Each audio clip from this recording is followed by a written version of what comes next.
नमस्कार मित्रों, फटाफट खबरें टीवी 20 न्यूज पर लगातार जारी हैं। अपने अपने क्षेत्रों की खबरों को देखने के लिए बने रहिए हमारे साथ। इस खबर के प्रायोजक हैं Shanti Sudama group of institution, Shanti Sudama tractors, Shanti Sudama motors, Shanti Sudama Indian cash service, UFL finance bank Azamgarh, जिसके चेयरमैन हैं दीपक राय व संस्थापक हैं सच्चिदानंद राय। इस खबर के प्रायोजक हैं ड्रेसलैंड राहुल नगर मड़िया आजमगढ़, जहां आपको मिल रही है सभी ब्रांडेड कपड़ों पर 50% की भारी छूट। ऑफर सीमित समय तक, जल्द आएं जल्द पाएं। संपर्क करें इन नंबरों पर। सरकार लाख दावे कर रही है कि वो पशुओं के लिए आश्रय की व्यवस्था कर रही है, पर यह बात लोगों की समझ में नहीं आ रही, क्योंकि आए दिन छुट्टा पशु जहां एक तरफ फसलों को बर्बाद कर रहे हैं तो वहीं दूसरी तरफ सड़क हादसे का भी कारण बन रहे हैं, और इन सब पर शासन या प्रशासन रोक लगाने में असमर्थ है। ऐसा ही एक ताज़ा मामला हम आपको टीवी 20 न्यूज पर दिखा रहे हैं, जो आजमगढ़ के अतरौलिया से है। बता दें कि इन तीनों क्षेत्रों में घूम रहे छुट्टा पशुओं से किसानों को काफ़ी नुकसान हो रहा है, जिसकी वजह से किसान दिन रात अपने खेतों की रखवाली करने को मजबूर है। वही किसानों का आरोप है कि सरकार द्वारा छुट्टा पशुओं के लिए कोई व्यवस्था नहीं की जा रही, जिसकी वजह से उनकी गेहूं आदि की खड़ी फसल पूरी तरह से बर्बाद हो रही है। वही सिकंदरपुर, भरसानी, मनवरपुर, चितौनी, हैदरपुर, गोरहरपुर, खपुरा, पकरडिया आदि गाँव के किसानों ने बताया कि पूरी रात जाकर खेत की रखवाली करते हैं। छुट्टा पशुओं से निजात पाने के लिए सरकार ने कोई व्यवस्था नहीं की है, जिससे हमारी फसलों की काफ़ी नुकसान हो रहा है। आइए सुनाते हैं कि स्थानीय किसान महेंद्र विश्वकर्मा ने क्या कुछ कहा। हमारा नाम महेंद्र प्रताप विश्वकर्मा, ग्राम गोरहरपुर के निवासी। ये जैसे हम भैंस रखें, बढ़िया रखें, तो ये आकर के जहाँ वो बांधते हैं, रात में आकर के एकजुट 15-20 की झुंड लेकर के घुस जाते हैं, और खेतों में जब भागने जाते हैं तो भाग जाते हैं, और जैसे हटते हैं तो जाकर के उसमें 20-25 की संख्या में जाकर के खमर डालते, चट डालते हैं। कितने बजे सुबह उठ के आप लोग जाते हैं गाय को भगाने के लिए? सुबह जाइए, चाहे रात में जाइए, चाहे दिन में, वो हमेशा ही उनका काम है। कितना नुकसान कर देते हैं गाय? इतना नहीं, अब आप समझिए कि जीने में लाला डाल दिए हैं। वो हम कब तक रखाएंगे? बांध कर हम बाजार कब तक लगा सकते हैं, आप बताइए। हम अब उनको जानते नहीं, वो टाइम तो पता नहीं कि टाइम पर आएंगे, और हमारे जाने पर कभी मिलते हैं, कभी निकल जाते हैं, दूसरे खेत में चले जाते हैं, तो जानवर उनको हत्या तो करेंगे नहीं। पंजाब की जेल में बंद मुख्तार अंसारी को पंजाब सरकार से बचाने की कोशिशों से नाराज मऊ के पीड़ित और कारोबारी अशोक सिंह ने प्रियंका गांधी और राहुल को चिट्ठी लिखी है। अशोक सिंह के भाई अजय सिंह उर्फ मन्ना सिंह की 2009 में गोली मारकर हत्या कर दी गई थी। इस मामले में आरोप में मुख्तार अंसारी पर लगा था। अशोक सिंह ने अपनी चिट्ठी में कहा है कि अगर कांग्रेस को मुख्तार अंसारी से इतना प्रेम है तो उसे यूपी कांग्रेस अध्यक्ष बना दें। आपको बता दें कि मऊ में माफिया मुख्तार अंसारी के खिलाफ मन्ना सिंह हत्याकांड और राम सिंह मौर्य हत्याकांड के पैरवीकार और पीड़ित हैं अशोक सिंह। बता दें कि वर्षों से यूपी के कई जिलों में अपने दबंगई के बल पर राज करने वाले माफिया डॉन मुख्तार अंसारी की मुश्किलें कम होने का नाम नहीं ले रही है। पंजाब की एक जेल में बंद मुख्तार अंसारी को लेने के लिए योगी सरकार लगातार लगी हुई है। वही पंजाब सरकार मुख्तार अंसारी को उत्तर प्रदेश को सौंपने को तैयार नहीं है। अब यह मामला सुप्रीम कोर्ट तक पहुंच गया है। आपको बता दें कि पंजाब सरकार ने रोपड़ जिले में बंद यूपी के विधायक व माफिया डॉन मुख्तार अंसारी को फिलहाल यूपी सरकार को सौंपने से साफ इनकार कर दिया है। इसके पीछे बीमारियों का हवाला दिया गया है। पंजाब सरकार ने रोपड़ जेल में बंद यूपी के विधायक व माफिया डॉन मुख्तार अंसारी को फिलहाल यूपी सरकार को सौंपने से इनकार किया है। पंजाब सरकार ने सुप्रीम कोर्ट में हलफनामा दाखिल किया है कि पंजाब सरकार ने अंसारी को ना सौंपने की वजह उनका खराब स्वास्थ्य बताया है। जेल अधीक्षक के माध्यम से दायर हलफनामे में कहा गया है कि मुख्तार अंसारी कथित तौर पर उच्च रक्तचाप, मधुमेह, अवसाद, पीठ दर्द और त्वचा की एलर्जी से पीड़ित हैं। यूपी सरकार की याचिका खारिज करने की मांग करते हुए पंजाब सरकार ने कहा कि वह चिकित्सकों की राय के अनुसार काम कर रही है। पंजाब सरकार ने कहा कि मुख्तार अंसारी को यूपी से दूर रखने के लिए कोई पूर्व कल्पित साजिश नहीं थी। क्या कुछ कहा इस मामले में अशोक सिंह मन्ना सिंह के भाई ने, आपको सुनवाते हैं। मैं कांग्रेस पार्टी, राहुल गांधी जी और प्रियंका वाड्रा जी से यह कहना चाहता हूं कि आपकी सरकारें, चाहे वो पंजाब में हैं या राजस्थान में हैं, दोनों जगह की सरकारें लगातार मुख्तार अंसारी को अपने यहाँ शरण दे रही है। एक छोटे से मामले में मुख्तार अंसारी गए हुए हैं, जो कि एक धमकी का मामला है और 2 साल हो गए, आज तक चार्जशीट नहीं लगी। तो आप लोग क्यों इस तरह का प्रेशर दे रहे हैं अपराधियों को? आखिर आप लोग चाहते क्या हैं? मुख्तार अंसारी बड़ा माफिया है, कुख्यात माफिया है, देश स्तर का अपराधी है। उसने मेरे भाई की हत्या करवाई, उसके बाद उसमें जो मुख्य गवाह थे राम सिंह मौर्य, उनकी हत्या करवाई, साथ में सुरक्षा में सिपाही जो लगाया गया था उनकी हत्या करवाई। इस तरह उन्होंने तमाम हत्याएं की है। और आप संदेश क्या देना चाहते हैं ऐसे लोगों को अपने यहाँ प्रेशर देकर? मैं आपसे पुनः एक बार अनुरोध करता हूँ, रिक्वेस्ट करता हूँ कि कम से कम एक बार इस पर विचार कर लीजिए कि आपकी पार्टी किस हद तक जा रही है और कहाँ जा रही है। यह तो आपको विचार कर ही लेना चाहिए कि ऐसे लोगों को आप शरण देकर आखिर संदेश क्या समाज में देना चाहते हैं। तो आपसे मेरी अनुरोध है। और आप ही के पार्टी के विधायक अजय राय जी, जो कांग्रेस से विधायक रहे, कांग्रेस पार्टी में पूर्व विधायक रहे आपके पार्टी, उन्होंने बताया कि मुख्तार अंसारी से मुझे जान का खतरा है। तो जो आपकी पार्टी के लोग उनसे भयभीत हैं और हम तो पीड़ित है ही हैं, हम पूरा परिवार पीड़ित है। 2009 से आज हो गया 2021 हो गई, वो मुकदमा चलता रहा, 4 सालों तक वो मऊ में नहीं आया। उसके बाद वह व्यक्ति लगातार MP MLA कोर्ट में चल रहा है, वहाँ नहीं आए। और आप पंजाब से न छोड़ रहे हैं और न ही तो 25,000 के नाम में उसके बेटे को अपने यहाँ सरकार की सुरक्षा देकर शादी करवा रहे हैं। तो कम से कम समाज में इस तरह का संदेश मत दीजिए कि आप लोग तो गर्त में जा ही रहे हैं, अब पूरी तरह मत बर्बाद होने का संदेश दीजिए। बचा लीजिए अपने को, अपने पार्टी को, और लोगों में एक संदेश दीजिए कि नहीं भाई, हमारी पार्टी भी अपराधियों के खिलाफ है। उत्तर प्रदेश के आजमगढ़ जिले के शिक्षा क्षेत्र ठेकमा के प्राथमिक विद्यालय एरनी पर स्मार्ट क्लासेस के लिए इंजीनियर प्रमेंद्र सिंह ने प्राथमिक विद्यालय को प्रोजेक्टर दिया है, जिससे प्राथमिक विद्यालय एरनी के बच्चों को प्रोजेक्टर के माध्यम से बेहतर शिक्षा मिलेगी। प्रोजेक्टर का उद्घाटन करते हुए खंड शिक्षा अधिकारी विश्वजीत कुमार ने बताया कि आज हमारे समाज में दानवीरों की कमी नहीं है, शिक्षा से ही समाज व देश का उत्थान होता है। आज इस नन्हे मुन्ने बच्चों को स्मार्ट बना करके इस क्षेत्र के ऊपर इंजीनियर प्रमेंद्र सिंह ने साबित कर दिया है कि बाहर कहीं भी चले जाओ लोग, लेकिन अपनी जन्मभूमि याद आती रहती है। इसी के कड़ी में आपने इस देहात क्षेत्र में निःशुल्क प्राथमिक विद्यालय के बच्चों को, इसमें अधिकतर गरीब के ही बच्चे पढ़ते हैं, नई तकनीक से जोड़ने का काम किया है। इसके लिए हम अपने तथा अपने पूरे विद्यालय परिवार की तरफ से आपको और आपके पिताजी का अभिनंदन करते हैं। कार्यक्रम संचालन शिक्षक संदीप सिंह ने किया। सरस्वती जी के चित्र पर माल्यार्पण करने के बाद रविंद्र सिंह ने लोगों को अभिवादन करते हुए कहा कि हम लोग भी प्राथमिक विद्यालय से ही पढ़कर निकले हैं। मैंने यह स्मार्ट क्लास चलाने के लिए प्रोजेक्टर देने की बात सोची और आज आप लोगों के बीच में एक सपना पूरा हुआ, जिसकी जिम्मेदारी ग्रामवासी व शिक्षक लोगों पर है कि इसका कितना अधिक से अधिक बच्चों में लाभ दिला सकें। इस अवसर पर ARP शैलेंद्र उपाध्याय, पवन राय, प्रमोद कुमार सिंह, प्रधानाध्यापक राम नरेश गुप्ता, आशीष कुमार, रामकर्ण राम एवं अन्य अध्यापक उपस्थित रहे। इस बाबत क्या कुछ कहा विश्वजीत कुमार, खंड शिक्षा अधिकारी ठेकमा ने, आपको सुनवाते हैं। इससे हमारे बच्चे टेक्नोलॉजी के माध्यम से शिक्षा ग्रहण करने में सहयोग प्राप्त होगा। इसके लिए हम पूरे बेसिक परिवार की तरफ से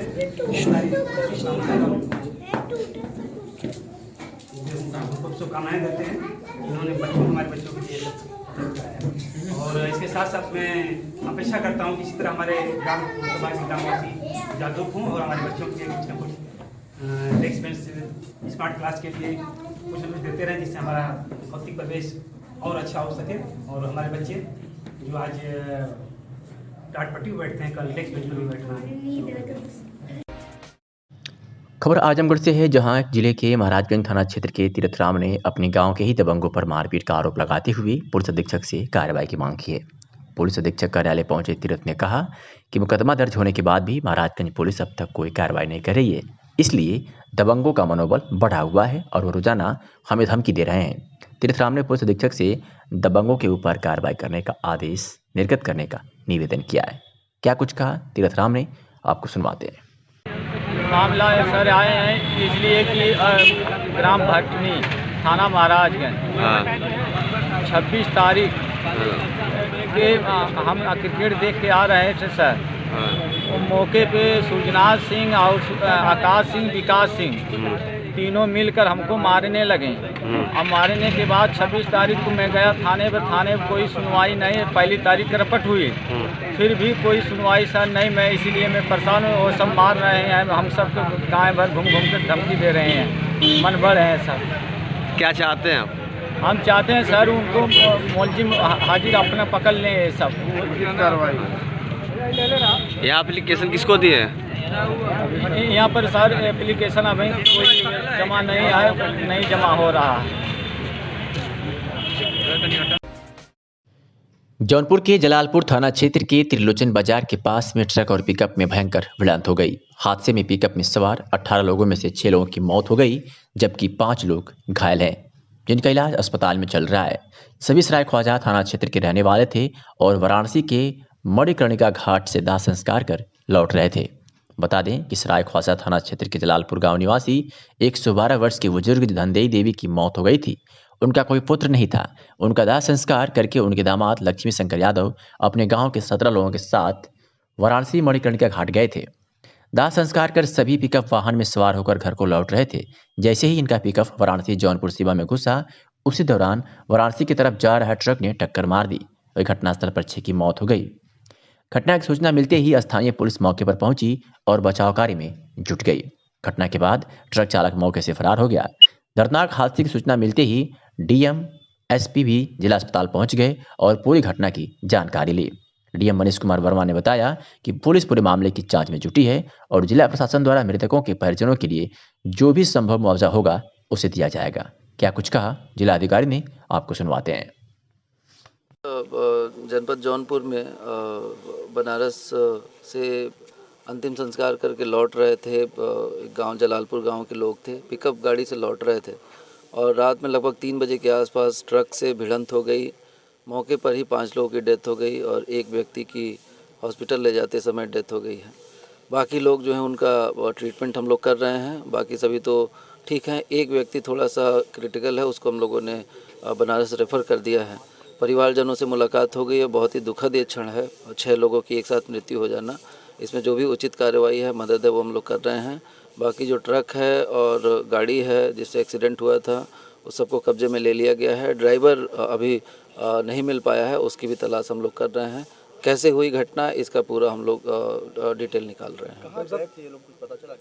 ये बनारस गए थे लोग अंतिम संस्कार करने। एक इनके परिवार की बुजुर्ग थी, 110 साल की महिला थी बताया गया। उनका अंतिम संस्कार करने मणिकर्णिका घाट गए थे और वहाँ से वो लोग रात में लौट रहे थे। कितने लोग गाड़ी में सवार थे? बताया गया है कि 16 से 17 लोग थे गाड़ी में और 18 भी लोग थे और उसमें से 6 लोगों की डेथ हो गई है। एक क्रिटिकल है, बाकी लोग ठीक हैं।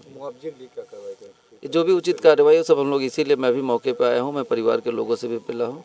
हर संभव मदद जिला प्रशासन करेगा और उच्चाधिकारियों को भी हमने अवगत करा दिया है, तो जो भी मदद होगी हम लोग करेंगे। टीवी 20 न्यूज की विश्वसनीयता इस बात से बढ़ती है कि हम खबर को दिखाकर भूलते नहीं बल्कि उसका फॉलोअप भी करते हैं।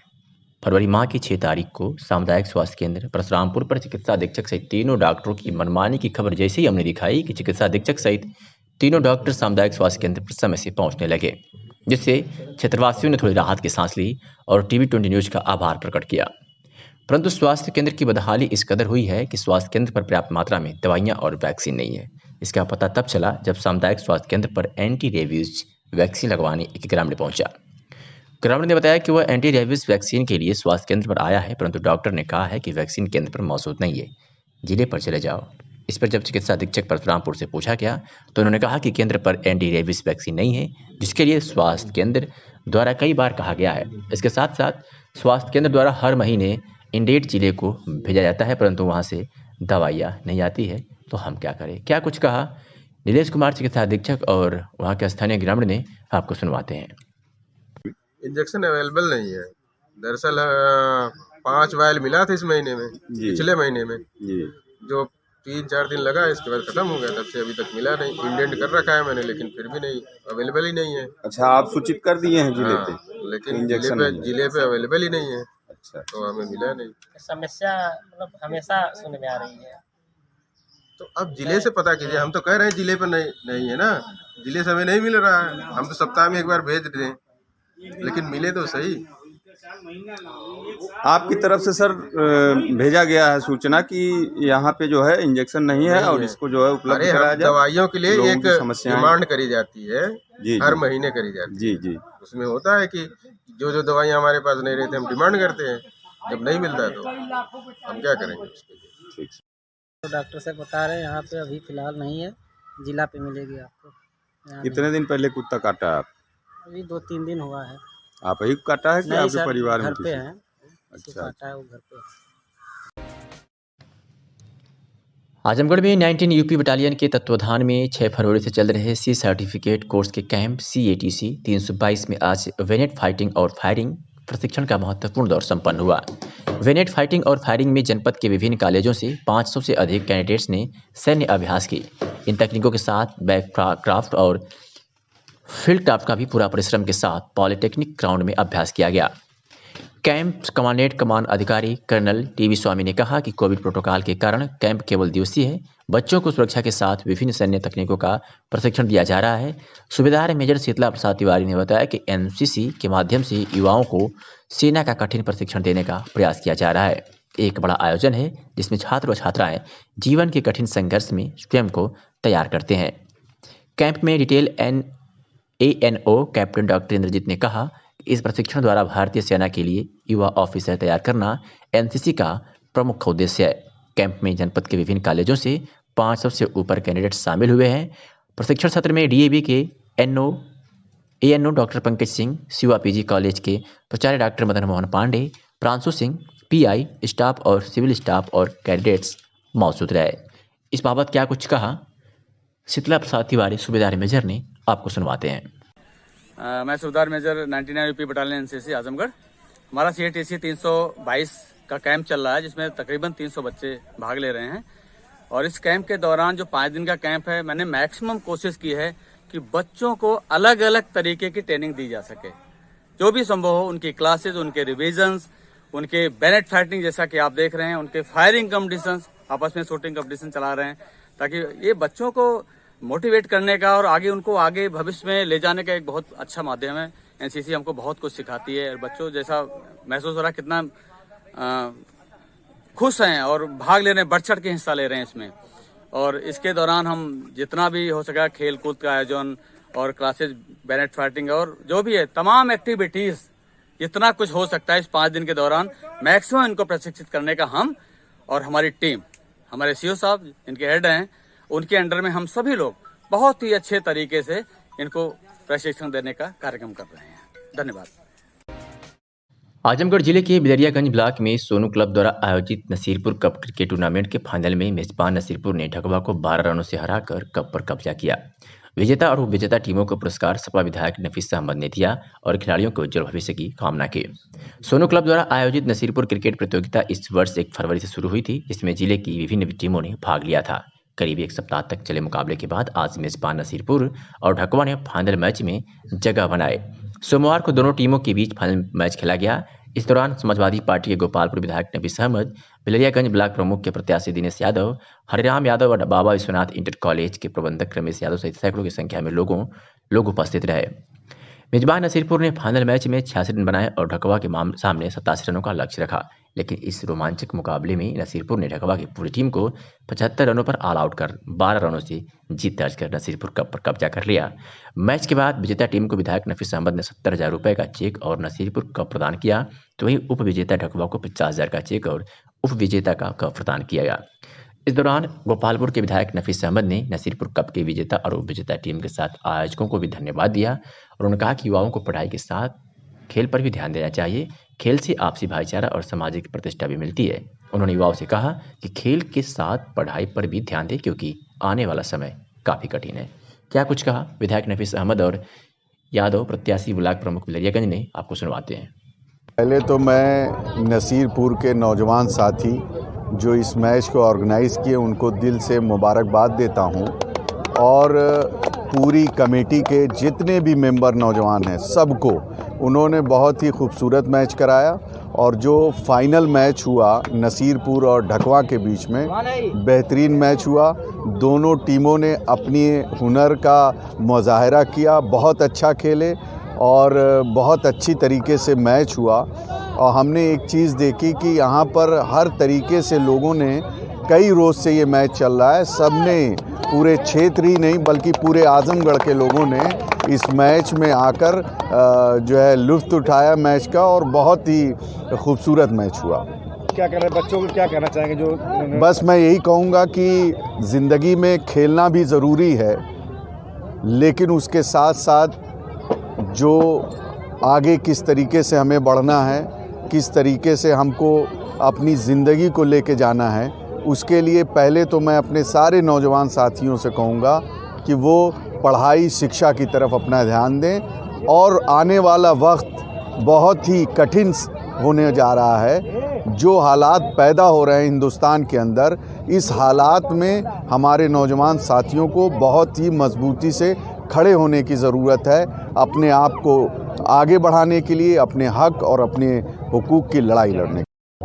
विधायक जी ने आकर इस मैच का हौसला अफजाई करने का काम किया जो है, और यहाँ के नौजवानों को, यहाँ के प्रधान को, यहाँ के सारे नौजवान लड़कों को मैं बहुत बहुत धन्यवाद देता हूँ।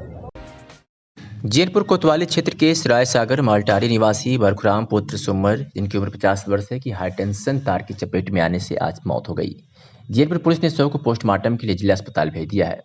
बरखुराम मजदूरी का काम करता था, जो मंगलवार को जैनपुर कोतवाली क्षेत्र के बटसरा निवासी सुरेंद्र मौर्य पुत्र मुसई मौर्य के यहाँ पिछले कई दिनों से बन रहे प्रधानमंत्री आवास पर मजदूरी कर रहा था। आवंटित हुआ था आवास उसका। उसी धन से सुरेंद्र मौर्य अपना मकान बनवा रहा था। दिन में लगभग 1 बजे के करीब मजदूरी कर रहा बरखुराम लोहे की छड़ सीधी कर रहा था। इसी बीच बगल से गुजर रहे हाईटेंशन तार से छड़ छू गया, जिससे पूरी सरिया में करंट उतर गया और मौके पर ही उसकी मौत हो गई। मृतक 4 भाइयों में सबसे बड़ा था। उसके पास 8 लड़कियां थीं। पत्नी की मौत 8 माह पूर्व बीमारी के चलते हो गई थी। गरीब परिवार के मुखिया की आकस्मिक मौत से पूरे परिवार के सामने रोजी रोटी का संकट खड़ा हो गया है। मृतक की लड़कियों का रो रो कर बुरा हाल है, जबकि ग्रामीणों ने अधिकारियों पर आरोप लगाया है कि दर्जनों बार हाईटेंशन 11,000 वोल्ट का तार हटाने के लिए शिकायत किए पर तार नहीं हटाया गया। यदि हाईटेंशन तार आबादी से हटा दिया गया होता तो आज गरीब मजदूर की मौत नहीं होती। क्या कुछ कहा ग्रामीणों ने, आपको सुनवाते हैं। उनको आवास मिला हुआ है यहाँ पे, और ये जो 11,000 वोल्ट की लाइट यहाँ से इनके घर से क्रॉस कर रही है, इसको इन्होंने हटाने की कोशिश की, सबसे कंप्लेन भी किया, लेकिन किसी ने सुनी नहीं।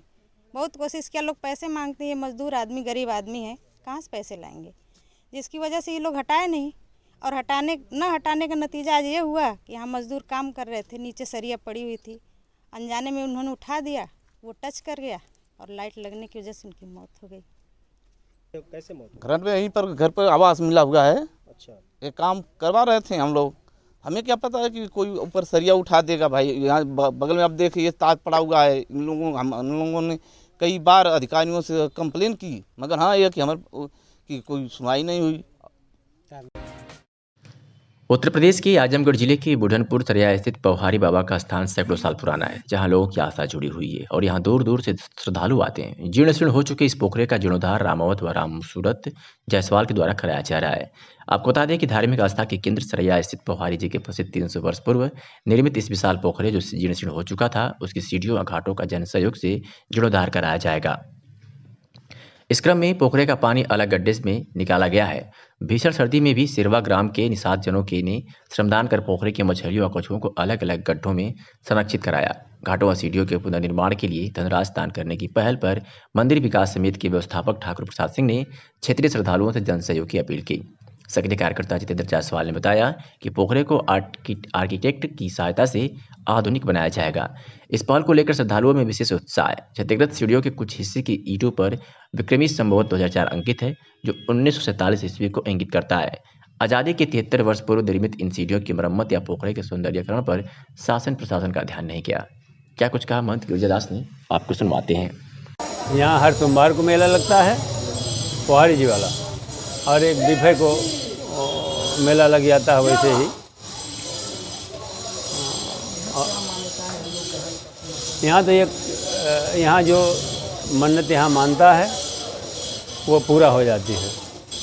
जैसे इल्ला वगैरह होता है, लोग मिर्च मान देते हैं, इल्ला साफ़ हो जाता है। पहले तो पोखरे में जो छिलका बीनते थे दातुन के, उनका कोढ़ कट जाता था, आज भी यही है। और पोखरा चूँकि 3 तरफ सीढ़ी विहीन था, कच्चा था, एक तरफ पोखरा था। तो रामौद काफ़ी दिनों से ये मनौती माने थे कि हम बाबा पोखरा बनाएंगे, लेकिन उनकी व्यवस्था नहीं हो पाई। और इन साल फिर कहा गया, उन्होंने कहा कि हम जो है पोखरा बनवाएंगे। पोखरा बनवा रहे हैं और जन सहयोग भी इसमें मिल रहा है। हाँ, जन सहयोग भी मिल रहा है और रामौद भी जो है लगा रहे हैं।